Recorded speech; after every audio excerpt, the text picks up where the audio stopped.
Hello ಎಲ್ಲರಿಗೂ ನಮಸ್ಕಾರ. ಮತ್ತೊಂದು ವಿಡಿಯೋಗೆ ತಮಗೆಲ್ಲರಿಗೂ ಸ್ವಾಗತ. ಫ್ರೆಂಡ್ಸ್, ಇವತ್ತು ಬೇಗ ಇದ್ದು ನಮ್ಮ ಡಾಗ್ಸ್ನೆಲ್ಲ ಹೊರಗಡೆ ಕರ್ಕೊಬಂದೆ ಆಟಾಡ್ಸೋಕ್ಕೆ ಅಂತ ಹೇಳಿ. ಏನಕ್ಕೆ ಅಂತ ಹೇಳಿದ್ರೆ ನಮ್ಮ ಪಕ್ಕದ ಮನೆ ಅಣ್ಣ ಒಬ್ಬರು ಮದುವೆ ಇದೆ ಇವತ್ತು. ಹಾಗಾಗಿ ಬೇಗ ಕೆಲಸ ಎಲ್ಲ ಮುಗಿಸಿ ಮದುವೆಗೆ ಹೋಗಬೇಕು. ಮಾರ್ನಿಂಗ್ ವೆದರ್ ನೋಡ್ತಾ ಇದ್ದೀರಾ, ಫಾಗ್ ಬರ್ತಾ ಇದೆ. ಮಧ್ಯಾಹ್ನ ಆಗ್ತಾ ಬಿಸಿಲು ತುಂಬಾ ಸ್ಟಾರ್ಟ್ ಆಗಿಬಿಡುತ್ತೆ. ಹೊರಗಡೆ ನಿಲ್ಲೋದಕ್ಕೆ ಆಗಲ್ಲ, ಅಷ್ಟು ಬಿಸಿಲು ಸ್ಟಾರ್ಟ್ ಆಗುತ್ತೆ. ಹಾಗಾಗಿ ಬಿಸಿಲು ಟೈಮಲ್ಲೆಲ್ಲ ಆಟಾಡ್ಸೋಕೆ ಹೋಗ್ಬಿಡಿ ಡಾಗ್ಗಳನ್ನ. ಆದಷ್ಟು ಬೆಳಗ್ಗೆ ಟೈಮ್ ಅಥವಾ ಸಂಜೆ ಟೈಮಲ್ಲಿ ಹೊರಗಡೆ ಬಿಡಿ. ಫಸ್ಟ್ ಇವನ್ನ ಆಟಾಡ್ಸೋದಕ್ಕೆ ಬಿಡಬೇಕು. ನೆಕ್ಸ್ಟು ಎಲ್ಲ ಡಾಗ್ಸ್ಗಳಿಗೂ ಫುಡ್ನ ಕೊಟ್ಟು, ಮದುವೆ ಬೇರೆ ಇದೆ, ಅಲ್ಲಿಗೆ ಹೋಗಬೇಕು. ಸೋಮವಾರಪೇಟೆಯಲ್ಲಿದೆ ಮದುವೆ.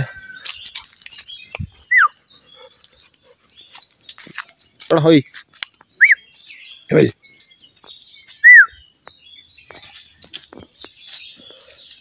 ಬೆಳಗ್ಗೆನೆ ಗ್ರೂಮಿಂಗ್ ಏನು ಮಾಡಿಲ್ಲ, ಅದಕ್ಕೆ ಹೇರ್ ಎಲ್ಲ ಜಾಸ್ತಿ ಕಾಣಿಸಲ್ಲ ಲೆಂತಾಗಿ.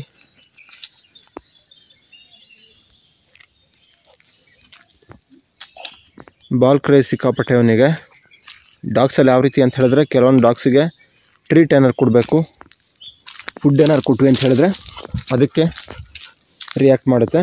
ಕೆಲವೊಂದು ಡಾಗ್ಗಳು ಈ ರೀತಿ ಬಾಲ್ ಕ್ರೇಜ್ ಇರುತ್ತೆ. ನಿಮ್ಮ ಡಾಗ್ ಬಂದು ಯಾವುದಕ್ಕೆ ಅಟ್ರಾಕ್ಟ್ ಆಗುತ್ತೆ ಅನ್ನೋದನ್ನು ಕಮೆಂಟ್ ಮೂಲಕ ತಿಳಿಸಿ. ಟ್ರೀಟ್ ಕೊಟ್ಟರೆ ಅಟ್ರಾಕ್ಟ್ ಆಗುತ್ತಾ, ಅಥವಾ ಬಾಲ್ಸ್ ಕೊಟ್ಟರೆ ಅಥವಾ ಟಾಯ್ಸ್ ಕೊಟ್ಟರೆ ಅದಕ್ಕೆ ರಿಯಾಕ್ಟ್ ಮಾಡುತ್ತಾ ಅನ್ನೋದನ್ನು. ಇವನಿಗಂತೂ ಸಿಕ್ಕಾಪಟ್ಟೆ ಬಾಲ್ ಕ್ರೇಜ್. ತಾ ಬಾ.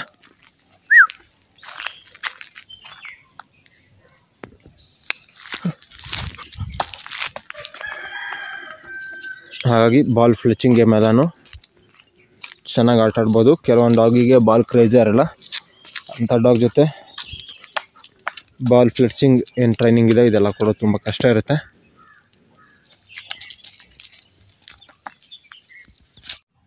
ನಮ್ಮ ಎಲ್ಲ ಡಾಗ್ಸ್ನ ಸ್ವಲ್ಪ ಹೊತ್ತು ಹೊರಗಡೆ ಕರ್ಕೊಂಡೋಗಿ ಆಟ ಆಡಿಸ್ದೆ. ನೆಕ್ಸ್ಟು ಎಲ್ಲ ಡಾಗು ಫುಡ್ ರೆಡಿ ಮಾಡಿ ನಮ್ಮ ಎಲ್ಲ ಡಾಗ್ಗಳಿಗೂ ಫುಡ್ನ ಕೊಟ್ಟೆ. ಮಾರ್ನಿಂಗ್ ಕೆಲಸ ಎಲ್ಲ ಮುಗಿಸ್ಕೊಂಡು ಸೋಮವಾರಪೇಟೆಯಲ್ಲಿ ಮದುವೆ ಇತ್ತು, ಹಾಗಾಗಿ ಸೋಮವಾರಪೇಟೆಗೆ ಹೊರಟೆ. ನಮ್ಮ ರಿಲೇಟಿವ್ ಒಬ್ಬರು ಸ್ಕೂಟಿ ತೊಗೊಬಂದಿದ್ರು. ಆ ಸ್ಕೂಟಿನಲ್ಲಿ ಮದುವೆ ಕಡೆಗೆ ಅಂತೇಳಿ ಹೊರಟ್ವಿ. ನೋಡಿದ್ರೆ ಗಾಡಿ ಬಂದು ಅರ್ಧದಲ್ಲೇ ಕೈ ಕೊಟ್ಬಿಡ್ತು. ನಮ್ಮ ಅಣ್ಣ ಬಂದು ಕಾರಲ್ಲಿ ಕರೆದ. ಅಲ್ಲಿ ಪ್ಲೇಸ್ ಸ್ವಲ್ಪ ಇಕ್ಕಟ್ಟಾಗಿತ್ತು ಅಂತ ಹೇಳಿ ಕಾರಿನಲ್ಲಿ ಹೋಗಲಿಲ್ಲ. ಹಾಗೆ ವ್ಯಾನ್ ಕೂಡ ಮಾಡಿದರು, ವ್ಯಾನಲ್ಲಿ ಕೂಡ ನಾನು ಹೋಗಲಿಲ್ಲ. ಇವ್ರು ಕರೆದ್ರಲ್ಲ ಅಂಥೇಳಿ ಇವ್ರ ಜೊತೆ ಬಂದೆ. ನೋಡಿದ್ರೆ ಗಾಡಿ ಮಧ್ಯದಲ್ಲೇ ಸ್ಟಾಪ್ ಆಗಿಬಿಡ್ತು. ಇವತ್ತ್ಯಾಕೋ ನನ್ನ ಅದೃಷ್ಟ ಬೆಳಗ್ಗೆನೆ ಸರಿ ಇಲ್ಲ. ಇನ್ನೇನು ಬಸ್ಸು ಯಾವ್ದಾರು ಇಟ್ಕೊಂಡು ಹೋಗಬೇಕು ಮದುವೆಗೆ ಅಂತ ಅಂದ್ಕೊಂಡಿದ್ದೆ. ನನ್ನ ಅದೃಷ್ಟ ಇನ್ನೂ ಚೆನ್ನಾಗೇ ಇತ್ತು ಅಂತ ಅನ್ಕೋತೀನಿ. ಯಾಕಂತ ಹೇಳಿದ್ರೆ ನಮ್ಮ ಮಾವೊಬ್ಬರು ಅದೇ ರೂಟಲ್ಲಿ ಬರ್ತಾಯಿದ್ರು. ನಾವು ಗಾಡಿ ತೊಗೊಂಡು ಒಂದು ಜಂಕ್ಷನ್ ಇತ್ತು, ಅಲ್ಲಿ ಹಾಕ್ತಾಯಿದ್ವಿ. ಕರೆಕ್ಟಾಗಿ ಅವ್ರು ನಮ್ಮನ್ನು ನೋಡಿ ಗಾಡಿ ನಿಲ್ಲಿಸಿದ್ರು. ಹಾಗೆ ಅವ್ರ ಬೈಕಲ್ಲಿ ನಾನು ಮದುವೆ ಮನೆ ಕಡೆಗೆ ಹೊರಟೆ.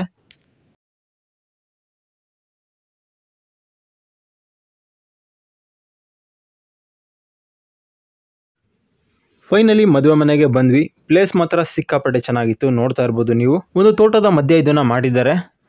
ವಿಡಿಯೋಗಿಂತ ಲೈವಲ್ಲಿ ಪ್ಲೇಸ್ ಬಂದು ಸಿಕ್ಕಾಪಟ್ಟೆ ಚೆನ್ನಾಗಿದೆ. ಫೋಟೋಶೂಟ್ ಎಲ್ಲ ಭರ್ಜರಿಯಾಗಿ ಮಾಡ್ತಾಯಿದ್ರು. ನಾನು ಒಂದೆರಡು ಫೋಟೋನ ತೆಗೆಸ್ಕೊಂಡೆ, ಚೆನ್ನಾಗಿ ಬಂದಿದೆ. ಫೋಟೋ ಎಲ್ಲ ತೆಗೆಸ್ಕೊಂಡಾದ್ಮೇಲೆ ಟಿಫನ್ ಮಾಡೋಕ್ಕೆ ಅಂತ ಹೋದ್ವಿ. ಟಿಫನ್ನ ಮಾಡ್ಕೊಂಡು ನೆಕ್ಸ್ಟು ಮದುವೆ ಮನೆ ಕಡೆಗೆ ಹೊರಟ್ವಿ. ಸೊ ಮದುವೆ ಎಲ್ಲ ಸಿಕ್ಕಾಪಟ್ಟೆ ಜೋರಾಗಿ ನಡೀತಾ ಇತ್ತು, ನೋಡ್ಬೋದು. ಇದು ಮಲಯಾಳಿಸ್ ಮದುವೆ. ನಮ್ಮ ಕಡೆ ನಡೆಯುವಂಥ ಮದುವೆಗಿಂತ ಇವ್ರ ಮದುವೆ ಬಂದು ಸ್ವಲ್ಪ ಡಿಫ್ರೆಂಟ್ ಆಗಿತ್ತು. ನಮ್ಮ ಪಕ್ಕದ ಮನೆಯಲ್ಲಿ ಒಂದು ಡೈಸಿ ಅಂತ ಒಂದು ಡಾಗ್ ಇತ್ತು. ಅದರ ಡೆಲಿವರಿ ವಿಡಿಯೋ ಎಲ್ಲ ಮಾಡಿದ್ದೆ, ಅದರ ಮರಿ ವಿಡಿಯೋನೂ ಮಾಡಿದ್ದೆ. ಹಾಗೆ ನಮ್ಮ ಅಲೆಕ್ಸಾ ಎಲ್ಲ ವಾಕಿಂಗ್ ಕರ್ಕೊಂಡು ಹೋಗೋ ಟೈಮಲ್ಲಿ ಇವ್ರ ಡಾಗ್ ಕೂಡ ಬರ್ತಾಯಿದ್ರು. ಇವ್ರು ಕರ್ಕೊಬರ್ತಾಯಿದ್ರು ಇವ್ರ ಡಾಗ್ನ. ಅವ್ರದ್ದೇ ಮದುವೆ ಇವತ್ತು ನಡೀತಾ ಇರೋದು. ಡೈಸಿ ಬಂದು ಈಗ ಬದುಕಿಲ್ಲ, ಸ್ವಲ್ಪ ಹೆಲ್ತ್ ಇಶ್ಯೂ ಆಗಿ ಪಾಪ ಅದು ಬಂದು ಸತ್ತೋಯ್ತು.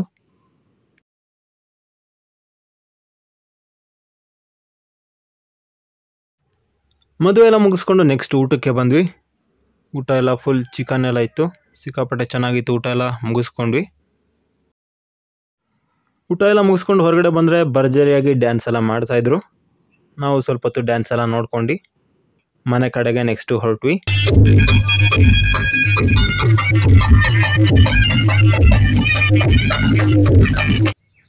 ಮನೆಗೆ ಬರುವಾಗ ಚಿಕನ್ನ ತೊಗೊಬಂದಿದ್ದೆ. ಚಿಕನ್ ಎಲ್ಲ ನೀಟಾಗಿ ವಾಶ್ ಮಾಡಿ ವೆಜಿಟೇಬಲ್ ಎಲ್ಲ ಕಟ್ ಮಾಡಿ ಹಾಕಿ ಡಾಗ್ಸ್ಗಳಿಗೆ ಸಂಜೆ ಊಟಕ್ಕೆ ರೆಡಿ ಮಾಡಿಕೊಂಡೆ. ನೆಕ್ಸ್ಟ್ ಚಿಕನ್ ಎಲ್ಲ ರೆಡಿ ಮಾಡ್ಕೊಂಡು ನಮ್ಮ ಡಾಗ್ಸ್ನೆಲ್ಲ ಹೊರಗಡೆ ಆಟ ಆಡೋಕೆ ಕರ್ಕೊಬಂದೆ. ಇವರು ಆಟ ಆಡೋ ಜೊತೆಗೆ ಹೊರಗಡೆನೇ ಟಾಯ್ಲೆಟ್ ಎಲ್ಲ ಮಾಡ್ತಾರೆ. ಕೇಜ್ನಲ್ಲಿ ಟಾಯ್ಲೆಟ್ ಎಲ್ಲ ಮಾಡಲ್ಲ. ಹಾಗಾಗಿ ಬೆಳಗ್ಗೆ ಸಂಜೆ ಹೊರಗಡೆನೇ ಕರ್ಕೋಬೇಕು ನಾವು ಎಲ್ಲೇ ಹೋದರೂ ಕೂಡ ಪ್ರತಿದಿನ ಬೆಳಗ್ಗೆ ಹಾಗೆ ಸಂಜೆ ಈ ಕೆಲಸನ ಮಾಡಲೇಬೇಕು. ಯಾಕಂತ ಹೇಳಿದರೆ ಲೈಫ್ ಸ್ಟಾಕ್ ಅಲ್ವಾ, ಇವುಗಳಿಗೆ ಊಟ ಎಲ್ಲ ಕೊಡಲೇಬೇಕು ನಾವು.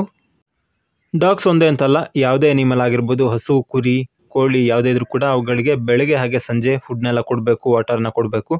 ಹಾಗೆ ಕ್ಲೀನಿಂಗ್ ಇದನ್ನೆಲ್ಲ ಮಾಡಲೇಬೇಕಾಗುತ್ತೆ ನಾವು. ಬೇರೆ ಯಾರಾದರೂ ಕೆಲಸ ಮಾಡೋಕ್ಕಿದ್ದಾರೆ ಅಂತ ಹೇಳಿದ್ರೆ ಯಾವುದೇ ರೀತಿ ನಿಮಗೆ ಟೆನ್ಷನ್ ಇರೋಲ್ಲ.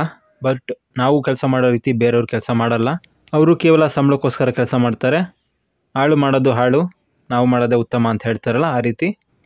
ನೀವೇನಾದರೂ ಡಾಗ್ನ ಸಾಕ್ತೀರಾ ಅಥವಾ ಡಾಗ್ ಬ್ರೀಡಿಂಗ್ನ ಮಾಡ್ತೀರಾ ಅಂತ ಹೇಳಿದ್ರೆ ಈ ರೀತಿ ಒಂದು ಪ್ರಾಬ್ಲಮ್ನ ಫೇಸ್ ಮಾಡಬೇಕಾಗುತ್ತೆ. ಡಾಗ್ಸ್ ಒಂದೇ ಅಲ್ಲ, ಹಸು, ಕುರಿ, ಕೋಳಿ ಏನಾದರೂ ಸಹ ಇದೇ ರೀತಿ ಒಂದು ಪ್ರಾಬ್ಲಮ್ ಇದ್ದೇ ಇರುತ್ತೆ. ಡಾಗ್ಸ್ ವಾಕಿಂಗ್ ಎಲ್ಲ ಮುಗೀತು. ನೆಕ್ಸ್ಟ್ ಫುಡ್ನೆಲ್ಲ ರೆಡಿ ಮಾಡಿ ಡಾಗ್ಸ್ಗಳಿಗೆಲ್ಲ ಫುಡ್ನ ಕೊಟ್ಟೆ. ಓಕೆ ಫ್ರೆಂಡ್ಸ್, ನೋಡಿದ್ರಲ್ಲ, ಇದು ಇವತ್ತಿನ ಲಾಗ್. ಈ ರೀತಿ ಲಾಗ್ ನಿಮ್ಗೆ ಇಷ್ಟ ಆಗುತ್ತೆ ಅಂತ ಹೇಳಿದ್ರೆ ಕಮೆಂಟ್ ಮೂಲಕ ತಿಳಿಸಿ. ನೆಕ್ಸ್ಟ್ ಇದೇ ರೀತಿ ವಿಡಿಯೋಗಳನ್ನ ಮಾಡೋದಕ್ಕೆ ಟ್ರೈ ಮಾಡ್ತೀನಿ. ಓಕೆ ಫ್ರೆಂಡ್ಸ್, ಇದು ಇವತ್ತಿನ ವಿಡಿಯೋ ನಿಮಗೆ ಇಷ್ಟ ಆಗಿದೆ ಅಂತ ತಿಳ್ಕೊತೀನಿ. ವಿಡಿಯೋ ಇಷ್ಟ ಆಗಿಲ್ಲ ಲೈಕ್ ಮಾಡಿ, ಶೇರ್ ಮಾಡಿ, ಹಾಗೆ ಸಬ್ಸ್ಕ್ರೈಬ್ ಮಾಡ್ಕೊಳ್ಳಿ ಅಂತ ಹೇಳ್ತಾ ಇವತ್ತಿನ ಲಾಗ್ನ ಏನು ಮಾಡ್ತಾಯಿದ್ದೀನಿ. ಮುಂದಿನ ವಿಡಿಯೋದಲ್ಲಿ ಭೇಟಿಯಾಗೋಣ.